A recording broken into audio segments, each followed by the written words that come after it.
pudesse ver eu passar inteiro e fizesse para chover os primeiros erros do sol. Se meu corpo virasse sol, minha mente viraria. Essa chove, chove, chove, chove.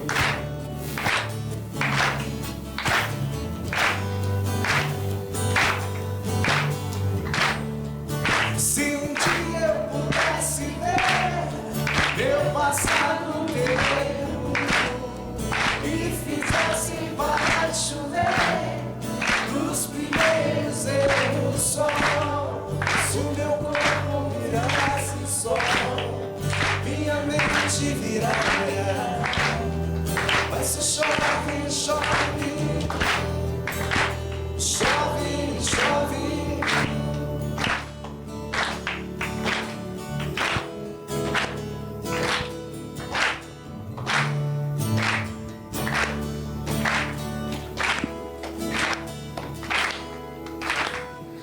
Alô pessoal, estamos no ar na segunda edição do programa Todos contra a Pedofilia. É um assunto polêmico, mas que precisa ser falado.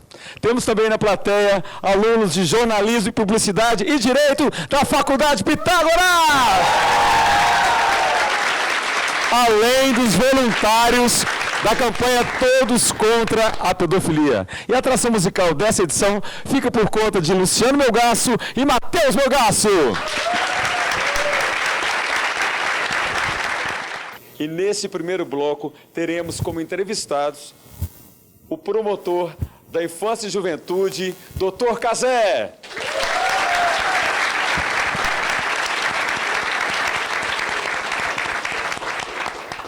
E também o delegado regional da comarca de Divinópolis, Dr. Leonardo Pio.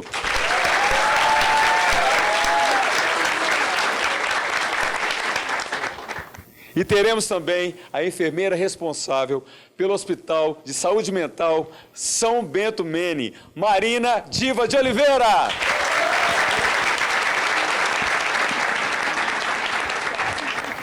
Sejam muito bem-vindos. E para começarmos a segunda edição desse programa, vamos falar de casos reais de pedofilia. Vamos às perguntas? Dr. Cazé Fortes, por que todos contra a pedofilia? Pois é, sabe, olha só. Há 11 anos atrás, mais ou menos, lá no início da CPI da pedofilia, lá no Senado, né, estavam começando as audiências. E você sabe, a CPI da pedofilia foi uma comissão parlamentar de inquérito que teve no Senado, começou em abril de 2008, e ela tinha o objetivo de investigar casos de abuso sexual e exploração sexual de crianças e adolescentes no Brasil todo. E nós começamos a ver em toda a parte do Brasil, assim, do norte a sul, com gente rica, com gente pobre, com gente estudada, gente que não estudou, todas as classes sociais, todas as etnias, todas as idades, muitos casos de abuso sexual de crianças, muitos casos de exploração sexual de crianças e adolescentes também. E ficou pouco, não bastava conhecer aqueles casos e trazer provas para apuração e punição dos culpados. Isso é muito importante, mas isso não é suficiente. É muito importante que a gente evite esse acontecimento, que a gente, de alguma forma, impeça que uma criança seja torturada, seja estuprada, de alguma forma impeça que uma jovem ou um jovem seja prostituído. E como fazer isso? A melhor forma é através da educação, do esclarecimento, da prevenção. Ou seja, a gente tem que falar desse assunto, a gente tem que deixar claro, a gente tem que saber que existe, que não é raridade, infelizmente, que acontece em todo lugar, né? Para que assim a gente possa estar atento e evitar que aconteça, porque o criminoso que pratica os crimes de abuso e exploração sexual, como eu disse, pode ser homem, pode ser mulher, pode ser mais velho, mais novo, qualquer classe social, mas todos eles têm uma coisa em comum. São todos covardes. E quando a gente se manifesta, todos contra a pedofilia, ou seja, nós estamos dando um recado, estamos dizendo diretamente o seguinte: olha, estamos atentos, estamos de olho. As crianças que estão à nossa volta, os meus filhos, meus sobrinhos, meus amigos, meus vizinhos, nossas crianças, elas não estão negligenciadas, elas não estão abandonadas, elas não estão largadas. Nós estamos ali de olho nelas. Então, cada vez que alguém se manifesta, todos contra a pedofilia, ou outras igualmente importantes, carinho de verdade, faça bonita, criança não é para ser abusada, existem várias. Todas elas são muito importantes porque elas dão esse recado. Quando vocês estão usando uma camisa qualquer dessas, vocês estão automaticamente criando em torno de si uma esfera de proteção, porque vocês estão dizendo para esse tipo de criminoso: nós estamos atentos, nós sabemos que isso existe e nós não vamos aceitar esse tipo de coisa. Como a justiça e a promotoria interferem nesses casos? De várias maneiras. Né? Existe a parte mais conhecida, é a parte criminal que nós vamos ter hoje aqui. Algumas pessoas muito importantes para falar sobre isso, Dr. Leonardo, Dr. Wesley. Mas a parte criminal, ou seja, apurando o crime e punindo o criminoso. Mas a Promotoria da Infância e Juventude também atua na prevenção, eventos como esse hoje, como tantos outros que acontecem, e também em processos específicos de tratamento da vítima. Porque isso muitas vezes é esquecido, mas é muito importante.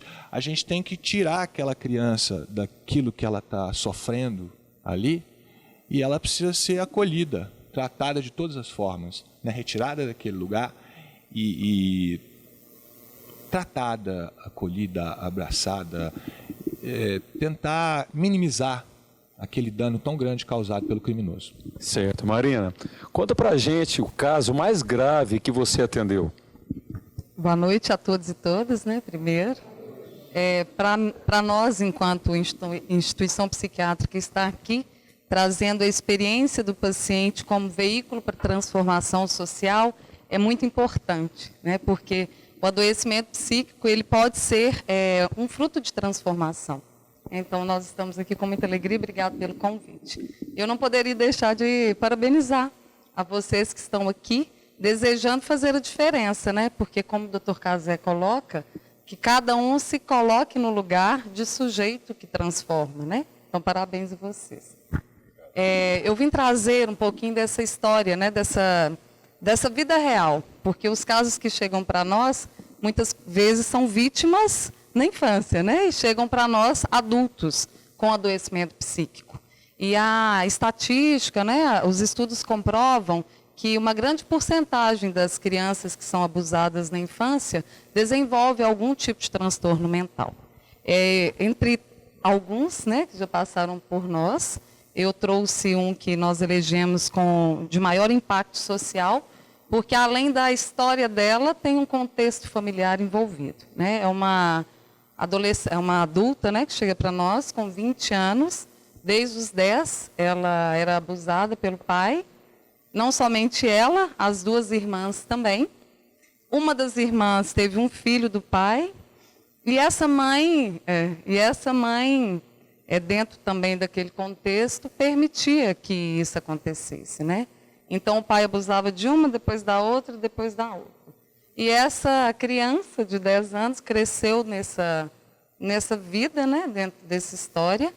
E com 20 ela resolve dizer basta, né? Resolve falar, sinalizar que não estava legal. E aí o pai a agrediu violentamente, assim, a ponto de causar lesões graves. Ela teve que ir para o hospital clínico e foi aí que toda a história teve o desenvolvimento. O pai foi preso. Essa menina, então, ela até pergunta, né? Ela nesse desejo de liberdade daquela condição que ela vivia em casa, ela se via aprisionada. Por quê? Porque depois deste momento em que o pai foi preso, a mãe e as irmãs a condenavam por essa denúncia, né? Diziam, não aceitavam aquela menina como um membro da sua família por ter denunciado. Então, ela evolui com uma depressão grave e com desejo de morte assim, constante, com tentativa de autoextermínio, e chega para nós, então, né, com toda essa história, que, como o doutor Cazé coloca, né, porque a prevenção é o melhor remédio, porque depois do dano é bem complicado, né? Porque é uma história invadida. Doutor Leonardo, nesses casos que deixa a gente indignado, como é que a polícia intervém? Ela investiga mais forte? Como que funciona? Boa noite a todos. Logicamente que a Polícia Civil, dentro do seu espectro constitucional, trabalha, né, nas ações de investigação criminal.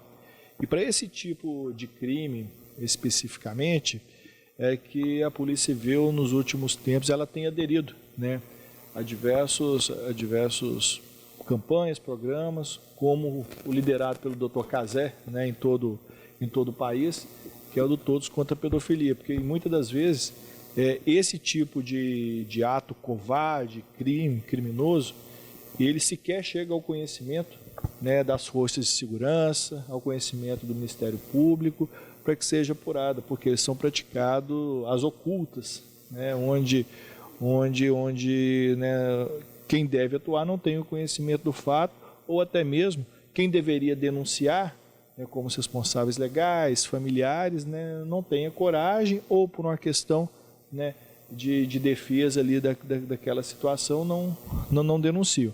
Mas a Polícia Civil, né, ela tem se aberto a essas diversas fontes, ou seja, se aproximado da sociedade, fomentando as denúncias, seja por que forma for, para que ela chegue ao conhecimento, seja através de um boletim de ocorrência diretamente na unidade policial, através de uma denúncia anônima, porque a partir deste fato, né, qualquer tipo de violência, inclusive a violência sexual, ela passa a ser objeto de apuração. E esse tipo de crime, no âmbito da Polícia Civil, né, tem sido diretriz superior como de máxima prioridade para a sua apuração. Doutor Cazé Fortes, existe alguma medida de proteção para essas crianças que sofreram abuso sexual? Sim, existem várias medidas previstas, inclusive no Estatuto da Criança e do Adolescente. E é muito importante que a gente não esqueça delas, porque quando a gente ouve falar de casos gravíssimos, e a gente sempre ouve, logo a gente pensa na punição do culpado, que é muito importante e é necessário, até como medida de prevenção. Mas a vítima precisa de atendimento. A vítima, muitas vezes, se ela está sofrendo abuso dentro de casa, como no caso que a Marina contou, praticado pelo pai ou por algum parente próximo, ela precisa ser retirada daquele ambiente, ou o agressor tem que ser retirado daquele ambiente. Muitas vezes ela precisa de um atendimento psicológico, psiquiátrico, às vezes ela precisa de atendimento médico mesmo, né? Já tivemos vários casos destes, para tentar minimizar as sequelas que geralmente são muito graves. Isso é uma coisa que marca muito e ninguém que tenha passado por isso fica incólume, não. Mas a gente pode ajudar muito com medidas protetivas, sim. Sim. Doutor Leonardo, o crime de abuso sexual pode se configurar sem o contato físico ou presencial com a vítima? Hoje, né, a nossa legislação foi aperfeiçoada recentemente nesse sentido, né, inclusive não há necessidade, né, de qualquer contato físico, né, esse crime sexual hoje, segundo a nossa legislação, ele pode ser praticado inclusive à distância, ou seja, via internet, por meios virtuais. Então é por isso que é importante que qualquer tipo de evento dessa natureza, né, esse abuso direto ou indireto, né, ele seja levado ao conhecimento das forças de segurança, do próprio Ministério Público, para que as apurações sejam iniciadas o quanto antes. E dentro do viés aí da rede de proteção às vítimas, a Polícia Civil, né, acompanhada das ações do Ministério Público, temos nos ocupado constantemente por desenvolver programas. Tanto que, né, estamos completando um ano, né, doutor Cazé? Divinópolis foi pioneira enquanto cidade do interior do estado de Minas Gerais, a implantação do protocolo de atendimento às vítimas de abuso sexual.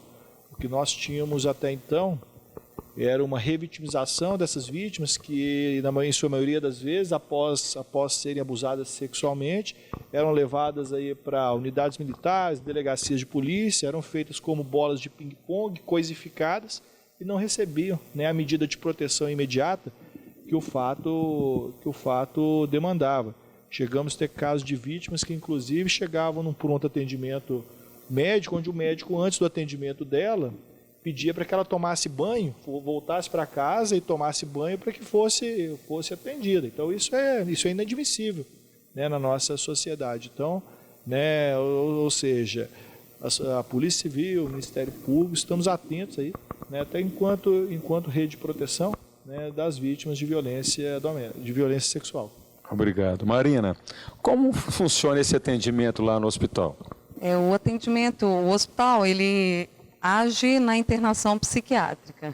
Então, a internação psiquiátrica, a proposta e a finalidade é ressignificar o sujeito, né, através de toda a sua história, do seu psicológico, né, dessas invasões aí, que ocorre clinicamente também, laboral, né, a gente trabalha as atividades terapêuticas e também medicamentoso, né, porque casos de depressões graves necessita-se também da intervenção medicamentosa.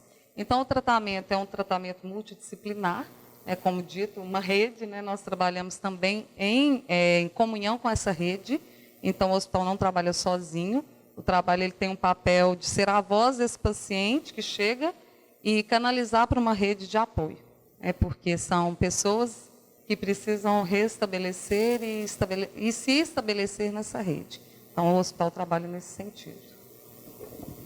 Obrigado, Marina. Uma salva de palmas para a Marina, gente.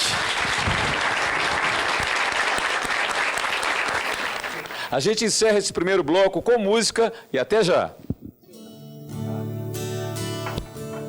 Mudaram as estações, nada mudou, mas eu sei que alguma coisa aconteceu.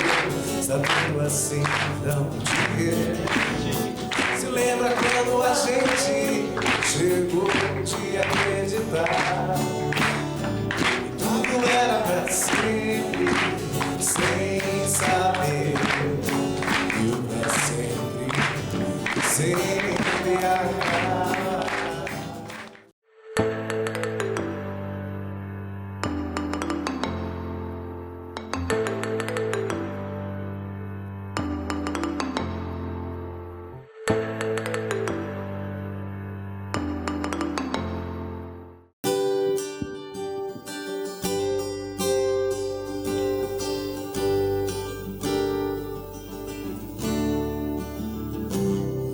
Eu gosto tanto de você que até prefiro esconder. Deixo assim ficar subentendido, como uma ideia que existe na cabeça e não tem a menor obrigação de acontecer. Vamos pro refrão direto. Pode até parecer fraqueza, pois que seja fraqueza, então a alegria que me dá, isso vai sem eu dizer.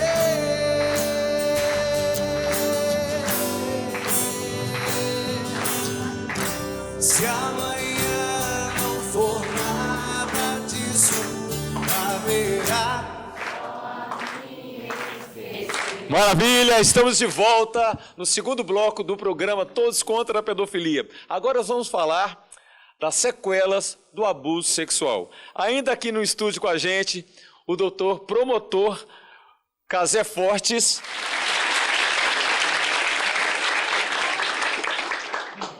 O médico pediatra, doutor Nosor Galvão.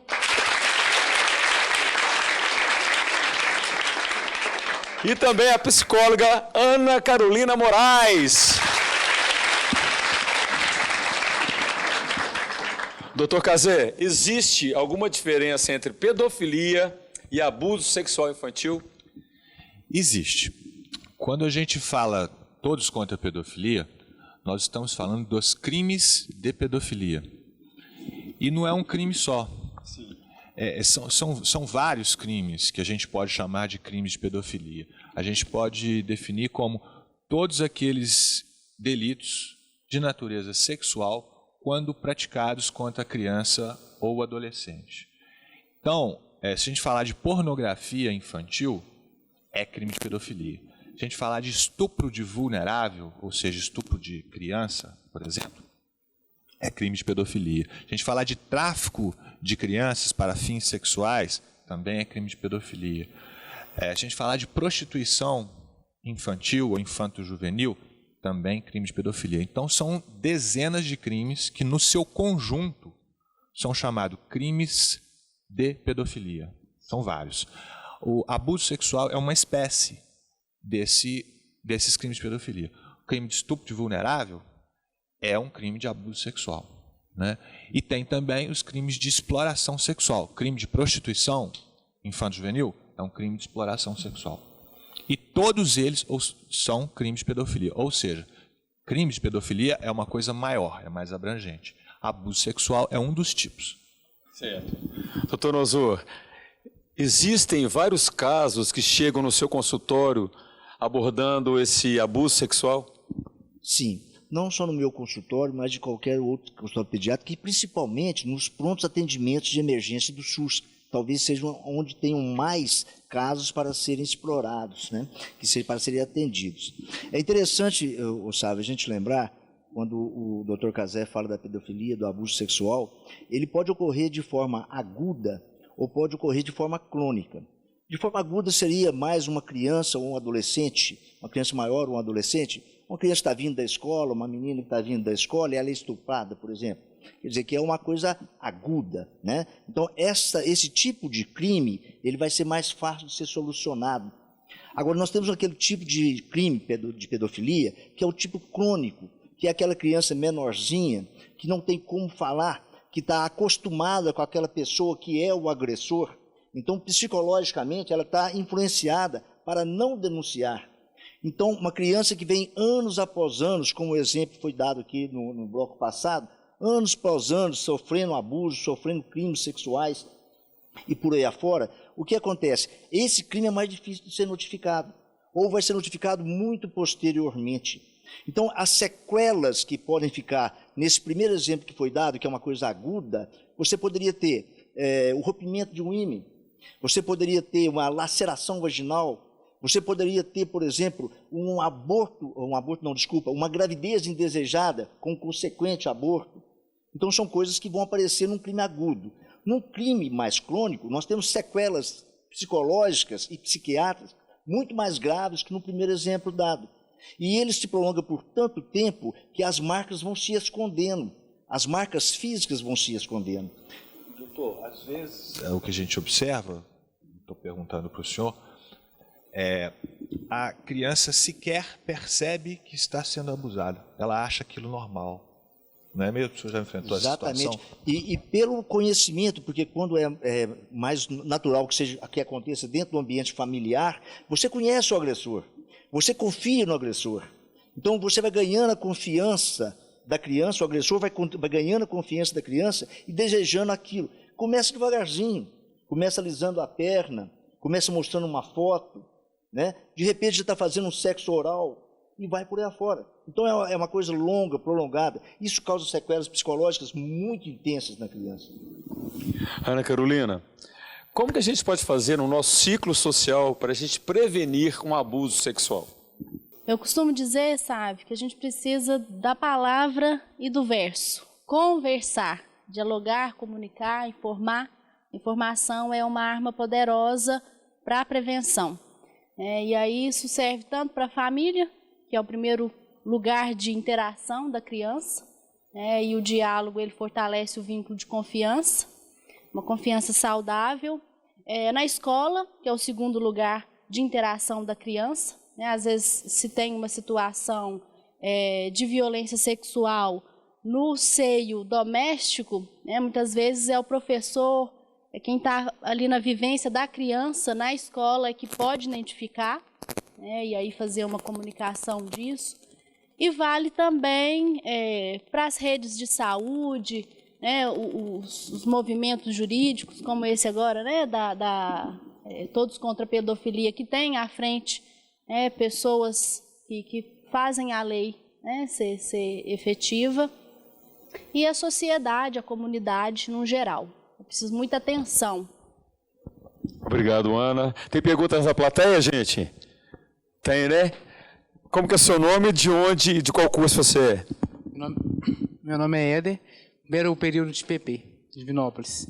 A pergunta que eu tenho para o Dr. Casé é como que a gente pode fazer para poder ajudar aquela criança ou aquela família que a gente às vezes até consegue enxergar que pode estar sendo vítima da pedofilia. Como que a gente pode agir?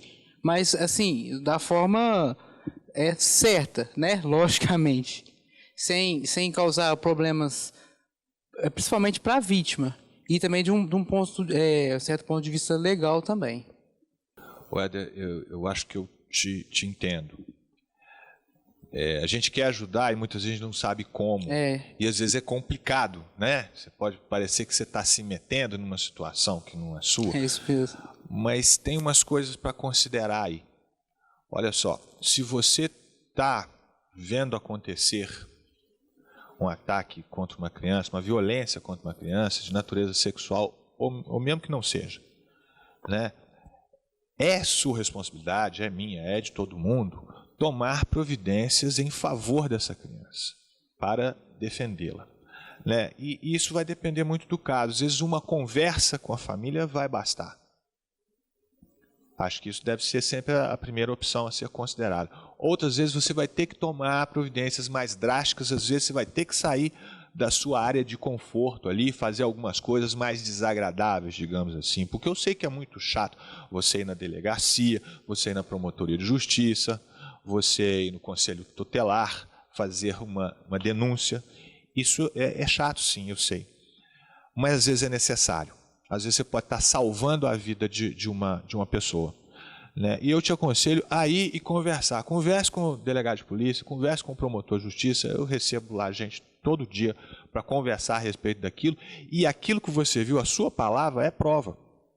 E através dela a gente pode dar início a uma investigação, às vezes até e pode gerar até um processo, né? O que eu sei, repito, que é desconfortável, mas eu acredito que muito mais desconfortável será você carregar a culpa de saber e não ter feito nada. Porque aí você vai ser tão autor da violência quanto aquela pessoa que estiver de fato praticando. Entendeu? Então, converse. E você chegou à conclusão que precisa de uma providência mais drástica, vá conversar com o promotor de justiça, com a polícia militar, com a polícia civil. Você também pode fazer uma denúncia pela internet ou por telefone. Mas as denúncias anônimas nunca são boas. A melhor coisa que você faz é ir conversar diretamente com uma autoridade do Ministério Público ou policial. Porque você vai poder dar as informações e também ouvir as perguntas daquilo que a gente precisa de fato saber para ajudar aquela criança, aquele adolescente. Viu? Mas se não for possível isso, use o Disque 100, use até o 190, que também são úteis. Mas, repito, é sempre bom você falar pessoalmente com uma autoridade. Temos mais uma pergunta da plateia, vamos lá. Seu nome, de qual curso? É Caio. Pode pegar o microfone, Caio. É Caio, eu falo do curso de jornalismo, seria para você mesmo, para psicóloga. Eu queria saber o perfil desse abusador, quem é esse abusador, em qual vínculo familiar ele está inserido, se ele está próximo à criança, à vítima. A maior parte dos casos acontecem, né, de ser o pai, padrasto, geralmente pessoas que conquistam a confiança primeiro dos adultos para se ter acesso à criança, né? Então, a maior parte dos casos acontece mesmo seio familiar doméstico, né? E aí, nesse sentido, é como se primeiro esse abusador ele aliciasse os adultos para depois conseguir aliciar a criança, né? Dizendo mesmo de um perfil do ponto de vista patológico, né? Isso aí já é uma questão mesmo médica, né, doutor Nosor? Eu gostaria de complementar com a fala do Dr. Cazé no início do programa. Não importa se ele é um pai, se ele é o padrasto, se ele é da família, se ele é desconhecido, ele é, antes de tudo, um covarde. Não é isso, doutor Cazé? Com certeza. Até, diria, em se tratando de abuso sexual, que foi a sua pergunta, né, Caio? Eu costumo fazer uma divisão assim, exploração e abuso. Exploração tem a ver mais com ganhar dinheiro, com lucrar, prostituição, pornografia infantil. E abuso é aquele estupro propriamente dito. Em se tratando de criança, acontece, evidentemente, com pessoas que estão próximas. E o círculo de contatos da criança é menor. Quem tem contato com a criança pequena? Geralmente é a família, quem é muito chegado a ela. Então, geralmente é uma pessoa que está inserida nesse círculo aí. Quando se trata de um adolescente, aí esse círculo é ampliado, né? Já existe contato com várias outras pessoas. E eu estou te falando isso, claro, a Carol já falou aqui do aspecto psicológico, eu estou te falando de um aspecto empírico, observado nos processos ao longo de muitos anos aí. A gente tem algumas coisas, algumas ideias assim na cabeça que às vezes a gente vê que na prática elas são um pouco diferentes. Existem, por exemplo, a gente sempre fala o abusador, existem mulheres também, né? Existem vários casos que mulheres que praticam abuso sexual. Existem, inclusive, organizações voltadas para a prática de crimes de pedofilia, em que as pessoas se classificam dentro dessa organização conforme o que elas preferem em termos de vítima preferencial. Né? Tem aqueles que preferem meninas, aqueles que preferem meninos, aqueles que preferem até uma certa idade, outros preferem maior um pouquinho, alguns com violência, outros têm essa forma de aproximação que conquista primeiro a família e chega ali, outros já estão lá dentro da família. Então, voltando ao que o doutor Nosor falou, é muito difícil a gente se concentrar. Estou falando isso por mim, viu, gente? E eu ouço muito uma pergunta parecida com a sua. Como a gente identifica um criminoso pedófilo? Eu não sei. Acho que seria injusto querer criar esse perfil. Pode ser qualquer pessoa. É importante a gente saber disso. O que tem de comum entre eles, com certeza, é a covardia, é a falta de escrúpulo.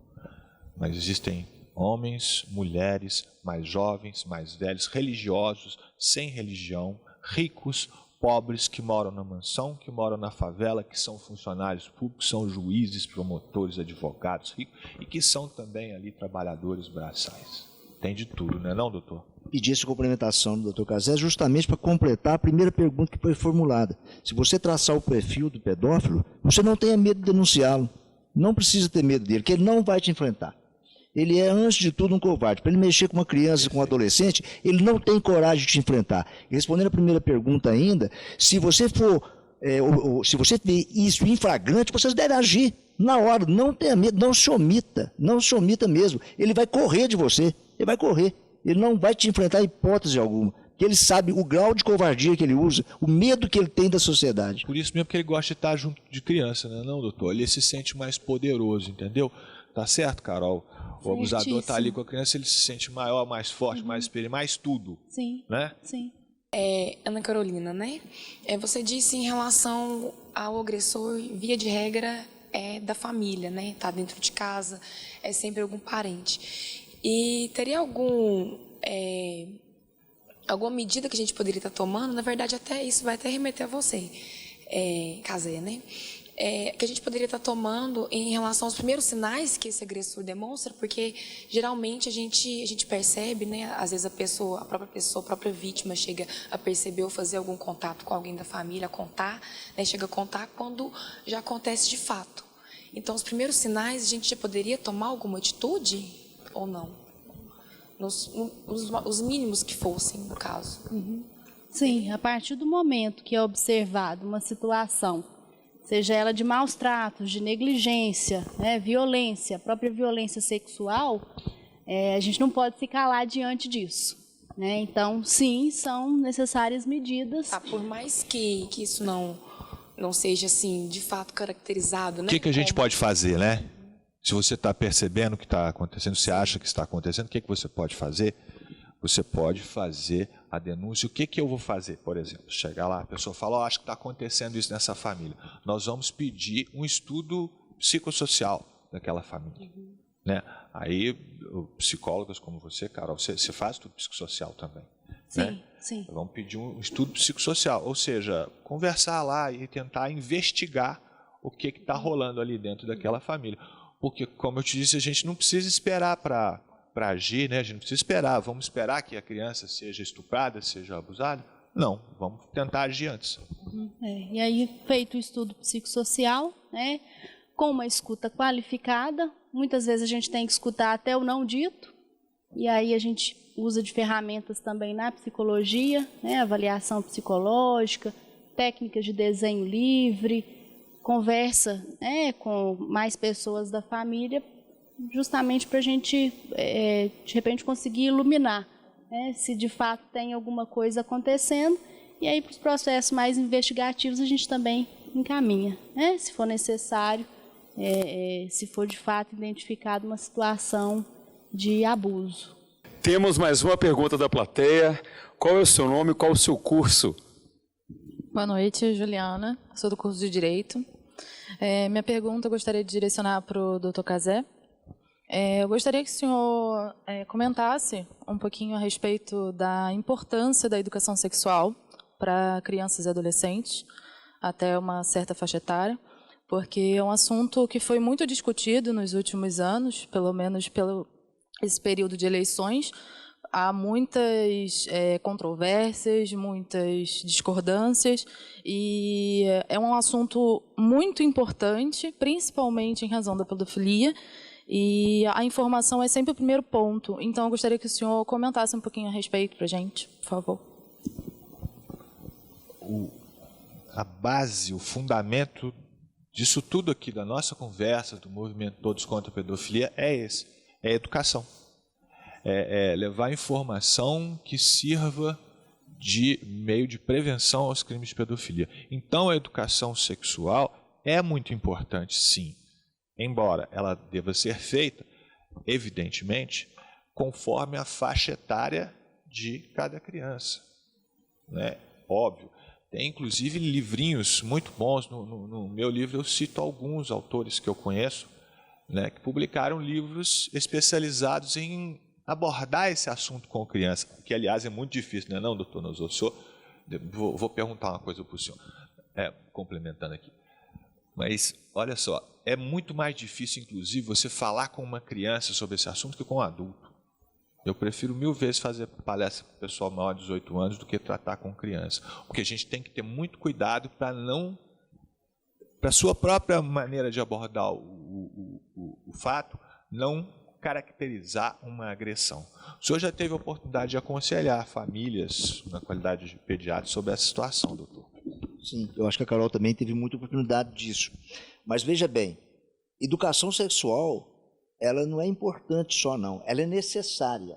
Você tem que fazer. Não importa se é menina, se é menino, nós não estamos discutindo gêneros aqui. A educação sexual ela começa em casa. Em casa você já tem que mostrar. Os pais, às vezes, são os maiores dificultadores dessa educação sexual, por não ter um preparo para educar o seu filho na questão sexual.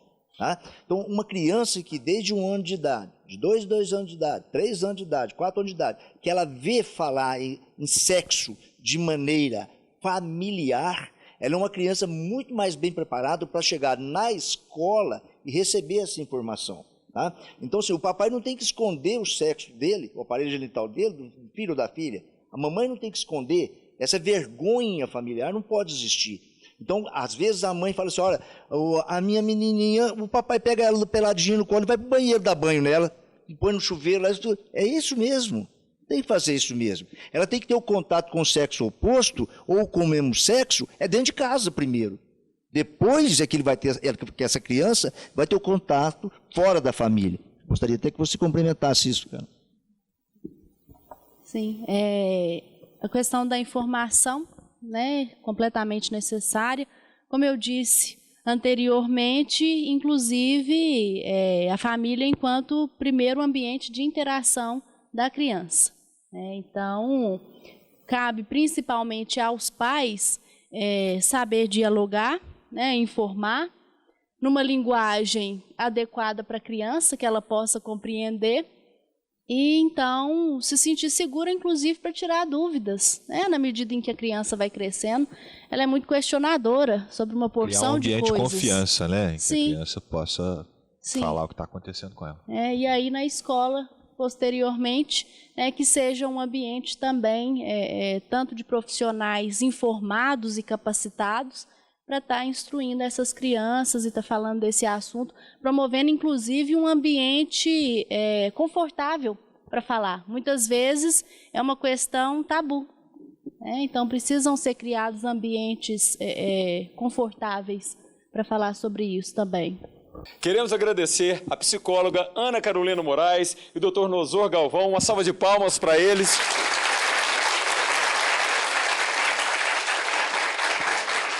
Agora a gente encerra com música e daqui a pouco a gente está de volta.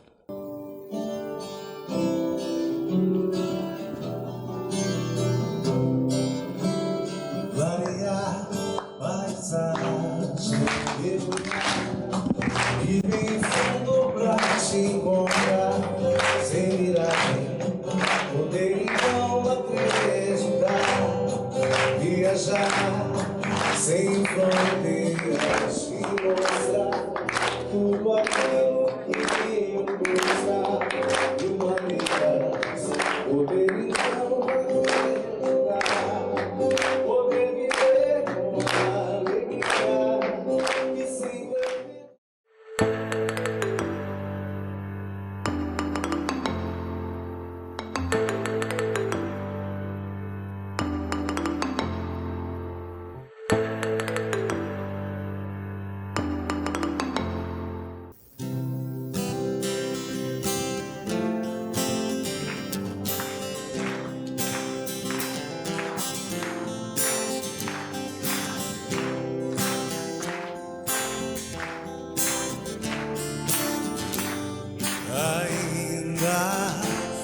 falasse a língua dos homens, e falasse a língua dos anjos, sem amor eu nada seria.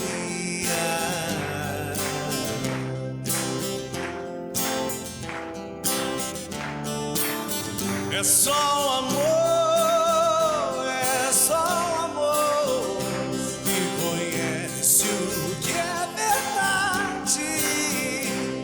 Ainda que eu falasse a língua dos homens e falasse a língua dos anjos, sem amor eu nada seria.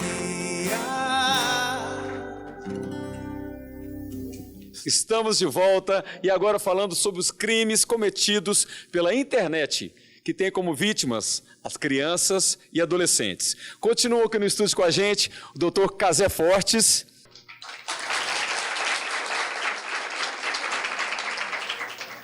Dr. Leonardo Pio. E o Dr. Wesley Castro, que é delegado de Carmo do Cajuru e, olha só, e do Grupo de Apoio Operacional do 7º Departamento.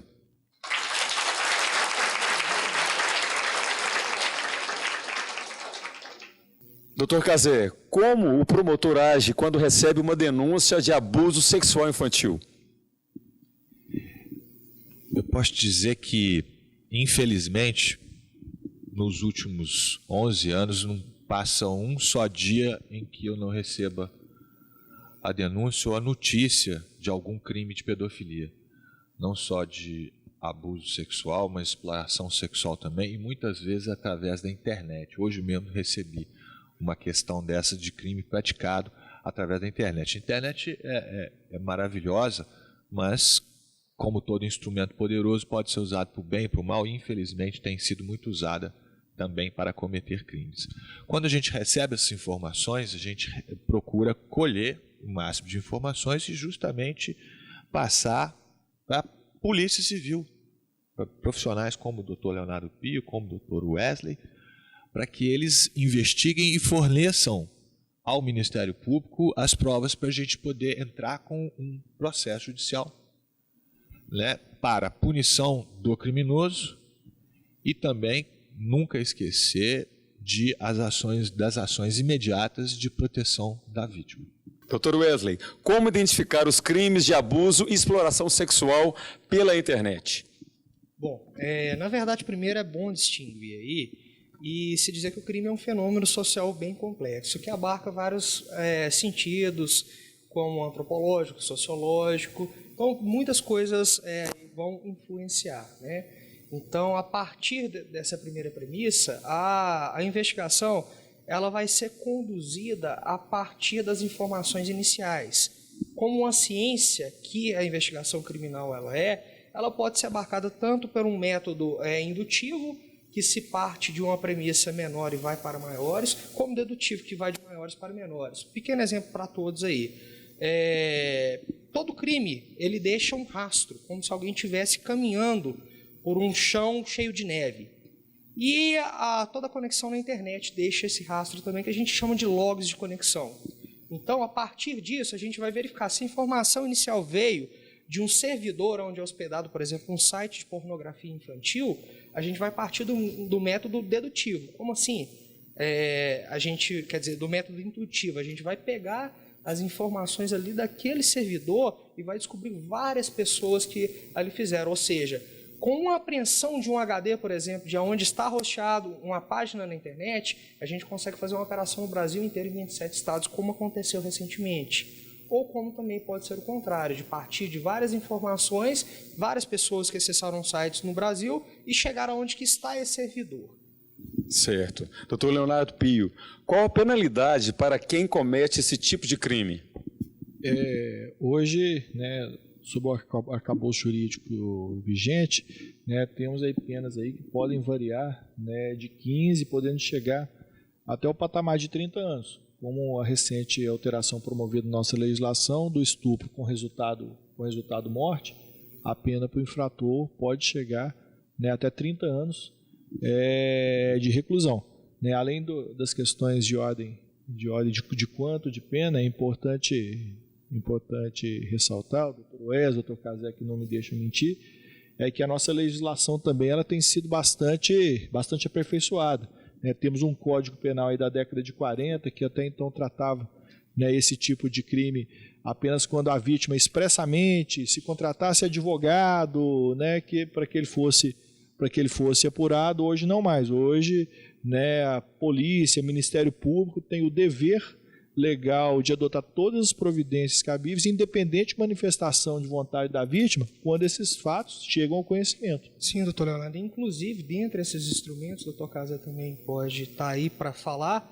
Agora, em 2017, com a Lei 13.441, surgiu a figura e a possibilidade da infiltração de um agente investigativo, de um agente policial, dentro de redes sociais, ou seja, criação de perfis fakes, para que sejam investigadas determinadas pessoas, determinados grupos que têm praticado aí crimes, tanto os chamados crimes de pedofilia, né, como crimes como estupro de vulnerável, dentre outros, que são praticados pelo meio virtual. Ou seja, hoje a polícia pode se infiltrar em meio a organizações, como o Casé disse no outro bloco aí, que praticam crimes dessa vertente. Tem uma pergunta minha, doutor Wesley, é o seguinte: como que esses criminosos, sabendo que podem ser identificados pela internet, continuam cometendo esses crimes? Vem aumentando as estatísticas ou não? Sim, existem dois perfis gerais de criminosos que praticam esses crimes pela internet. Aquela pessoa que não detém tanto conhecimento, apenas vai lá, realiza a conexão, pega aquele vídeo ali, pega aquele fato ou retransmite, né, uma foto, um vídeo, sem nenhum tipo de proteção, e tem aquele um pouco mais inteligente, um pouco mais sofisticado e com esse poder cognitivo aí que chega a tentar esconder os seus logs de conexão, as suas conexões, utilizando softwares como proxies que vão jogar a conexão dele como se estivesse na Rússia, tudo. Mas o que acontece? Hoje, a Polícia Civil, através de hardwares, que são equipamentos, e através de softwares também, a gente consegue aí fazer todo esse rastreamento e descobrir a verdade. Além disso, alguns tentam criptografar informações, tudo, mas hoje também a gente detém tanto hardwares como softwares para quebrar essas criptografias e chegar aí ao real autor dos fatos. Gente, inclusive, eu acho que é importante lembrar que os crimes praticados pela internet estão muito perto da gente todo dia. Principalmente, que é nosso tema, os crimes de pedofilia. Todo mundo usa o WhatsApp, todo mundo está toda hora mandando um monte de mensagem, retransmitindo, e de vez em quando chega um cara lá no grupo e joga ali no meio um filmezinho de uma criança sendo estuprada. Ele está cometendo um crime. E todo mundo que repassa isso para outras pessoas está cometendo crime também. Eu participei da redação dessa lei, chama Lei da Pornografia Infantil, que é da CPI da pedofilia, e criou os crimes de pornografia infantil e alterou alguns do Estatuto da Criança e do Adolescente. E hoje em dia é crime você simplesmente ter esse material. Então, se a pessoa te manda por e-mail, WhatsApp, sei lá, Facebook, tanto faz, uma foto, um filme de uma criança sendo estuprada, de uma mocinha nua, criança ainda, ou mesmo adolescente, novinha, essa pessoa está cometendo crime, você ficando com aquilo, você está cometendo crime, você passando para frente, você está cometendo crime também. E é evidente que quem produziu essas fotos cometeu crime. Pornografia infantil é um mercado que dá muito dinheiro na internet e tem muita gente que explora crianças para produzir esse tipo de material. Cada filme desses, além do crime em si, ele é o registro de um crime, de um estupro, que está sendo perpetuado. Quando a pessoa manda junto do filme um texto ou um áudio dizendo o seguinte: vamos passar adiante esse vídeo para encontrar esse criminoso, não caiam nessa. Não caiam nessa. Essa pessoa só quer aparecer ou divulgar pornografia infantil. Porque ao passar para frente, você não vai ajudar a polícia, você não vai ajudar a proteger essa criança. Você vai simplesmente propagar pornografia infantil. Como diz o Dr. Leonardo, diz o Dr. Wesley, a polícia tem meios de investigar na internet. A internet deixa rastros. Então vamos levar isso ao conhecimento das autoridades. Inclusive aqueles que acontecem com a gente também. O cara aí que divulga fotos suas sem a sua permissão, ou que faz um perfil fake e te detona na internet. Isso é crime e tem que ser levado para a polícia. Inclusive é interessante o que o Dr. Cazé disse, pessoal, com esse fato desse argumento, né, do criminoso sexual. Normalmente esse criminoso aí que pratica crimes contra a dignidade sexual, que pratica pedofilia, é alguém que faz uso da chamada engenharia social. O que é? Na verdade, é um estudo para se verificar técnicas de persuasão.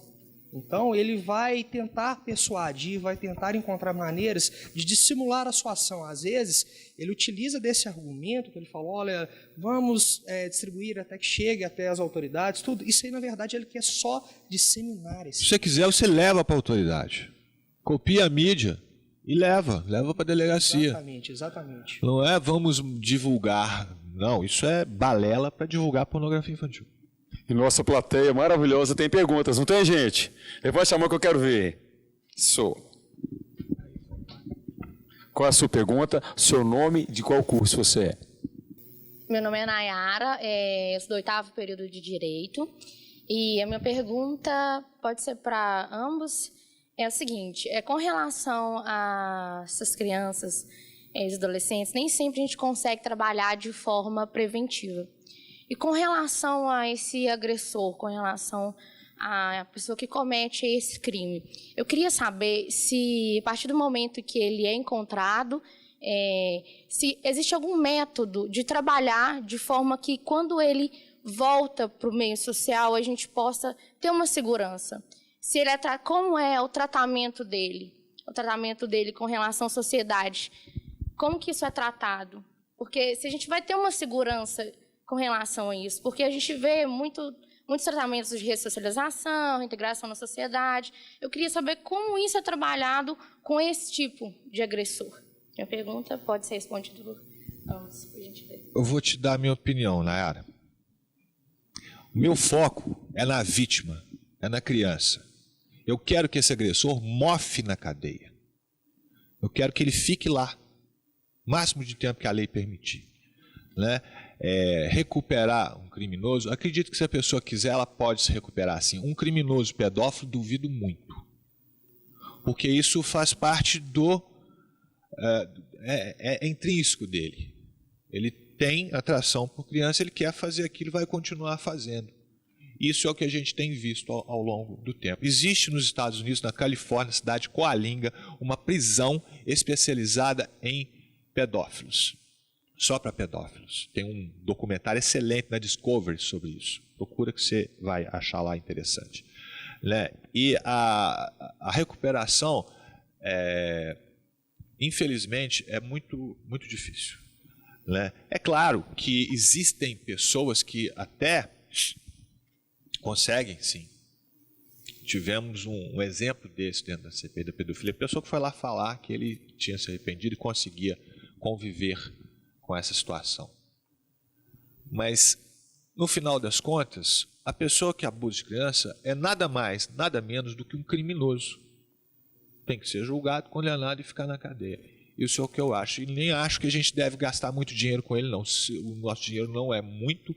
Eu acho que tem que ser investido na criança, no cuidado, na educação da criança. Vou até falar de um assunto que ninguém falou, mas geralmente o pessoal pergunta quando fala disso. Já ouviu falar em castração química? Pois é. Houve uma proposta legal de castração química da deputada Marina Magesse, que é do Rio de Janeiro. Delegado de polícia do Rio de Janeiro. Delegado de polícia do Rio, exatamente. Ela que fez essa proposta, eu tive no debate com ela. Eu sou contra a castração química. Sou totalmente contra também. Por quê? O que é a castração química? A pessoa toma um remedinho, com esse remédio ela vai ficar incapaz de praticar o ato sexual. Isso só serve para o homem, a princípio. Segundo, não se estupra só usando pênis. Né? Terceiro, quem garante que essa pessoa vai tomar esse remédio durante o tempo em que ela estiver livre? Quarto, quem vai pagar esse remédio, que é caro? A gente? Prefiro gastar esse dinheiro em pré-natal, que a gente às vezes não consegue, prefiro gastar esse dinheiro em remédio para a criança que está todo dia precisando aí, a gente lutando para conseguir. Então, é importante, sim, que a gente pense no que você falou. Mas segurança que você quer, e eu quero, e todo mundo quer, a gente vai ter quando a gente fizer a nossa segurança através da educação, da prevenção, da atenção com as nossas crianças. Eu acho que a gente não tem que focar no criminoso, não. Focar no que é nosso. Nosso, falo, porque toda criança é de todo mundo. Criança pertence à nação. Temos mais uma pergunta aqui da plateia. Fala, garoto. Boa noite. Meu nome é Leandro, sou aluno de Direito do 8º período noturno. Minha pergunta vai para o doutor Wesley. Doutor Wesley, sobre o crime de pedofilia na internet, existe algum meio de combate da Polícia Civil para identificar e combater? Só isso. Bom, meu caro, na verdade existem vários meios e métodos de investigação. Como eu disse, quando a informação chega até a autoridade policial, a partir desse início de informação, a gente vai, aí, através dos procedimentos investigativos, verificar qual que é o meio mais fácil para se chegar aos caminhos da investigação. Então, se a informação veio que o crime, por exemplo, foi praticado pela internet, a gente vai procurar ver aí qual que é a melhor forma. Talvez a única forma de se investigar seja através da infiltração, como eu mencionei anteriormente, talvez através de uma simples verificação aí dos logs de conexão e posterior quebra de sigilo de IP para se verificar de onde partiu essa conexão. Se é um criminoso, na verdade, que tem um pouco mais de sofisticação, se a gente vai ter que utilizar algum tipo de hardware ou software aí para se descobrir de onde veio realmente a conexão, que ele pode estar usando alguma coisa para maquiar essa conexão, ou ainda se a gente tem a informação de onde partiu essa conexão, para a gente realizar até a apreensão daquele tipo de dispositivo que que grava as informações como HDs, pendrives, para se chegar até o produto aí. Então, tudo depende muito da prática do que vem, né, para a gente determinar os caminhos da investigação até chegar. Ou ainda a informação pode ser informação simples, como já aconteceu anteriormente em casos práticos, de vir a informação de que uma criança foi estuprada, a própria professora dela chegar e informar para a gente. E dentro desse contexto, né, a Polícia Civil tem aperfeiçoado, inclusive outros mecanismos de investigação. O doutor Wesley citou muito bem, né, os mecanismos tecnológicos, e até dentro do cumprimento da legislação, né, de identificação civil e criminal, e posta na lei de execução penal, investimento em sistemas informatizados para alimentação, né, de um banco de perfil genético. Em Divinópolis, mais uma vez, o doutor Casé sabe disso, fomos pioneiros, né, em cidades do interior de alimentação desse banco de dados, ou seja, daqueles criminosos que entram no sistema prisional. Ou seja, o DNA desses criminosos eles têm sido alimentados. Tá? Temos até defendido em outras discussões que isso deveria ser algo natural. Até defendo que logo já no nascimento do indivíduo, né, como se fosse, né, o DNA dele passa a pertencer lá, né, a identidade dele, no qual vai acompanhar ele pela vida toda. Seria muito simples, né? Ou seja, e a defesa, né, do ministro, um dos projetos do ministro Sérgio Moro, né, encaminhado, que é o aperfeiçoamento deste banco de perfil genético do nosso país, que não resolveria apenas problemas na investigação de crimes de pedofilia, mas como diversos outros crimes praticados, né, no território nacional. Inclusive, na última semana, estávamos com um colega daqui de Divinópolis, que é delegado, hoje é assessor do Sérgio Moro, e tem se tentado viabilizar aí, verbas para se adquirir um software que faz esse tipo de comparação genética aí, para aqui para Minas Gerais está bem adiantado. E não só nessa questão, como eu falei, a investigação criminal parte de vários pressupostos. Então, hoje, por exemplo, eu e o investigador Wagner, que é um psicólogo e hipnoterapeuta aqui, a gente desenvolve também um projeto que utiliza técnicas de programação neurolinguística, técnicas de hipnose ericksoniana, tudo para realizar interrogatórios com investigados para se extrair a verdade real dos fatos e também para conversar com a vítima, para que coloque ela num pressuposto que ela está um pouco mais tranquila e consiga se libertar dessas amarras aí, falar a verdade, falar o que de fato aconteceu, até afastando, de certa forma, em falsas memórias. Agradecemos o doutor Wesley Castro, o doutor Leonardo Pio. Doutor Casé, a última palavra é com você. Pois é, meus amigos, eu estava aqui pensando, hoje nós falamos sobre crimes de pedofilia praticados pela internet, abuso sexual, exploração sexual. Acho que a gente deve voltar a tratar do tema ligado à internet, mas eu queria falar de uma coisa que todo mundo tocou neste assunto, e é um caso que eu participei da investigação dele e do estudo dele dentro da CPI da pedofilia. Ele traz uma lição muito importante para todos nós, e todos nós falamos dela hoje aqui. Eu não vou citar nomes, embora o caso seja conhecido, talvez alguém reconheça. Mas um professor universitário começou a namorar uma aluna, sem problema. O que tem? Ele era um pouco mais velho, ela 20 e poucos anos, e tinha uma filha de 5 ou 6 anos. Durante o namoro, esse casal tinha seus encontros, suas relações, normal. Depois de um tempo, a pedido dele e com o consentimento dela, da mãe, eles passaram a ter relação sexual envolvendo a criança de 6 anos de idade. Ou seja, participavam o namorado, a mãe e a filha de 6 anos. E eles tiravam fotos, e mais fotos, e mais fotos dessas relações deles. Isso foi descoberto até por causa das fotos. Esse computador teve um problema e no técnico viu aquelas fotos, ficou estarrecido, levou ao Conselho Tutelar, Ministério Público, o computador foi apreendido, eles foram presos e processados, etc. E finalmente chegamos nesse ponto quando eu recebi esse processo para examiná-lo para a CPI da pedofilia. E eu tive o tremendo desprazer e tristeza de examinar essas fotos que eles produziram ao longo desse tempo. as fotos dos três. A mãe com a filha de 6 anos e o namorado tendo vários tipos de relação que eu não vou me dar o trabalho de escrever aqui. E algumas coisas me chamaram a atenção. Primeiro, a passagem do tempo, que a gente via pelo cabelo da menina aqui. Você via que crescia e o tempo foi grande mesmo, porque deu para ver que era aquela época em que ela perdeu os dentinhos de leite. E ela sorria e estava com aquela falhinha normal de crianças de determinada idade. E aí outra coisa me chamou mais atenção ainda, e eu confesso que a princípio eu fiquei bem assustado. Eu falei, gente, mas essa menina está aqui sendo estuprada e às vezes ela está até sorrindo.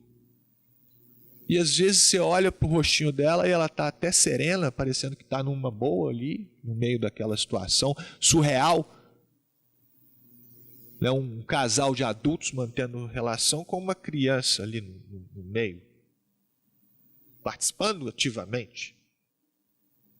E aí me veio o óbvio.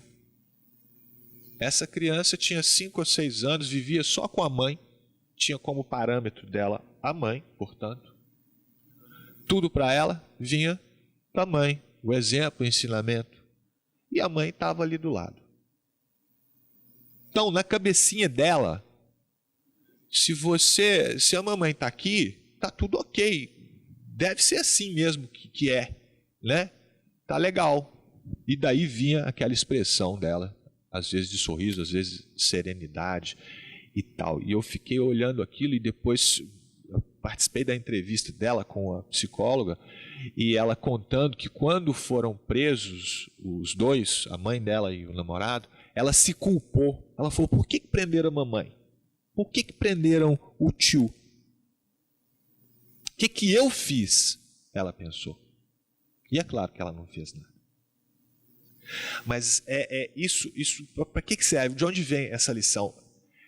A criança, muitas vezes, não percebe que ela está sendo estuprada. É aquilo que o Dr. Nosor falou aqui mais cedo, que a Carol falou também, que a Marina falou. Muitas vezes, nos casos de abuso sexual intrafamiliar, a coisa vai acontecendo devagar e a pessoa vai se acostumando com aquilo. E ela vai perceber que ela sofreu abuso depois, muito depois. E quem pode ajudar uma pessoa, uma criança, que está inserida numa família dessa natureza, em que nós temos 2 criminosos ali? Quem pode ajudar? É difícil, mas às vezes o professor pode. E é o que acontece, porque o professor está próximo. A gente também pode. Existem sinais. Você vê a criança com sinais de trauma, comportamento sexualizado precoce. Numa conversa, às vezes a criança conta na maior inocência, como eu ouvi, num outro caso, da boca de uma criança de 5, 6 anos de idade, 7 anos, não sei, cujo pai a levava a fazer sexo oral quase que diariamente. Ela contou isso para mim, para a juíza e para a psicóloga, uma naturalidade que nos causou espanto. E ela percebeu o nosso espanto. E ela emendou assim, mas por quê? Todo pai não faz isso com a filha, não? Não, né? Não. Graças a Deus, não. É uma minoria. Mas esses casos, infelizmente, acontecem muito mais do que a gente pensa. E cabe a nós, a gente tem essa responsabilidade. E cada vez que a gente tem um pouco mais de informação, a gente tem mais responsabilidade de olhar para essas pessoas, de ver essas crianças e sair do nosso conforto, enfrentar aquela chateação, de ir lá conversar com o doutor Leonardo, com o doutor Wesley, comigo, com outro promotor, com outros delegados, para investigar um caso. Porque se a gente não agir nesse momento, a gente vai agir quando? Quando ela foi estuprada, morta, ou quando ela passar a vida inteira sendo estuprada e chegar adulta, cheia de problema, ninguém sabe por quê. Por quê? Porque ela foi estuprada a vida inteira. Ou ele foi estuprado a vida inteira. Ou vai revelar isso anos e anos depois, como aconteceram até com muitas famosas aí, a Oprah, a Xuxa, a Cláudia Gimenez.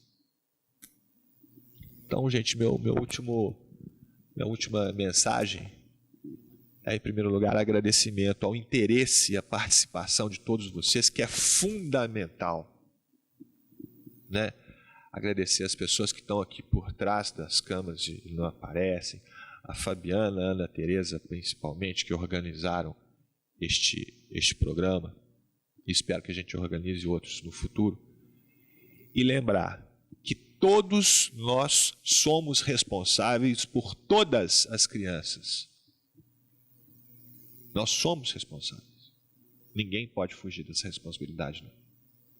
E cada vez que a gente tem mais informação, a gente tem mais responsabilidade.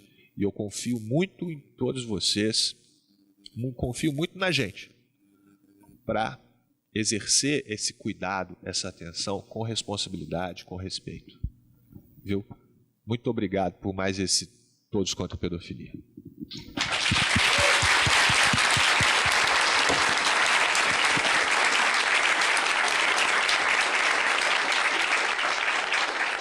Nós que agradecemos os doutores por esse aprendizado, tá? E a gente encerra essa segunda edição do programa Todos contra a Pedofilia ao som de Luciano Melgaço e Matheus Melgaço. Deixar pra vocês aí. É preciso amar as pessoas como se não houvesse amanhã. Porque se você parar pra pensar, na verdade sou a gota d'água, sou o grão de areia.